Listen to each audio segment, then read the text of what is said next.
The truth is, I shaved my head and it became an entire personality. I was actually in a very deep spiritual process, and I was integrating so much that I couldn't actually even put into words or formulate sentences around, because I had completely lost all sense of reality and self and who I was, because I had died. And that's what they call the twice born. And this is a sacred initiation that if you know, you know. If you don't, you think I'm fucking crazy, and that's okay. Other people have gone down this journey, many others, in fact, and many others that I know.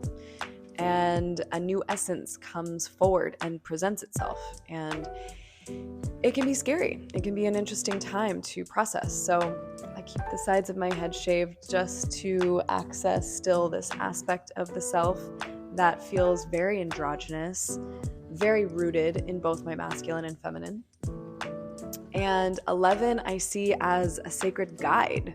You know, we look to others to channel, to be a magic wand between the astral realm and the earthly realm. You know, someone yesterday who's a fellow artist that I really revere said it like this. They're like, I really appreciate that you're very cosmic, but also very grounded. And that was a high compliment for me, because I do my best to keep my bare feet on the ground while also being tethered from on high.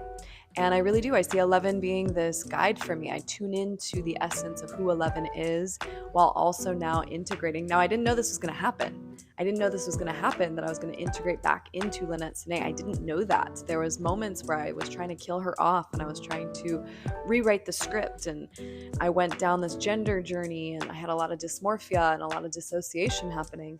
And that was a very honest part of my journey, you know? And now, after years and years, you know, that was over 4 years ago, I've now landed back in my body.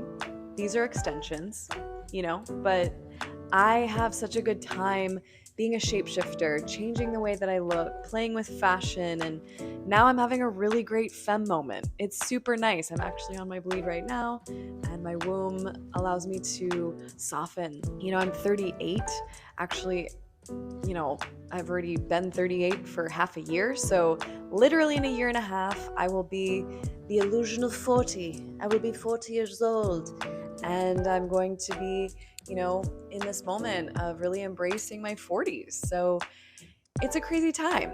I've daydreamed about this and been like, you know, for 40, I really want to have a roast. So that's what I'm manifesting. I want to get obliterated.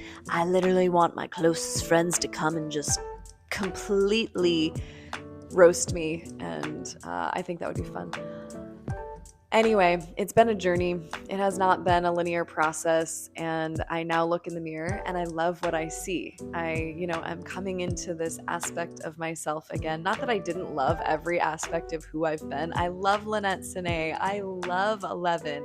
I love parts of every aspect of who I've been. And that took some integration. Like I said, that took a little time. And it was like an interesting thing to just get out this rebel aspect that I never got to in my early, teens, 20s, all of it. So I was a little bit of a late bloomer, and that's okay. So maybe some of you out there are watching this and you too are a little bit of a late bloomer, or maybe you just never bloom. Maybe you just want to be in this kind of, there is no maturation that's on your wheelhouse. Like you're like, nah, that's not even on my list. I just want to be fucking crazy.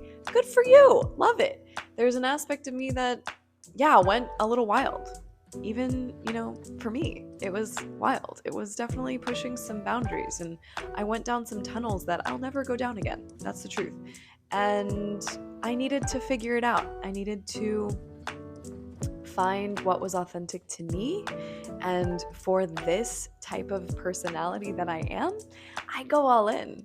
I go all in without having a plan. I don't have a blueprint. I don't have a map.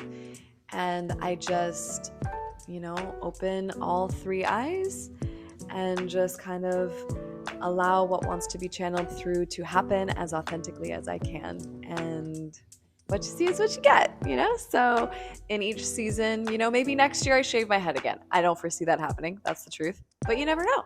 You never know. So I just keep saying yes. I keep staying in the listening.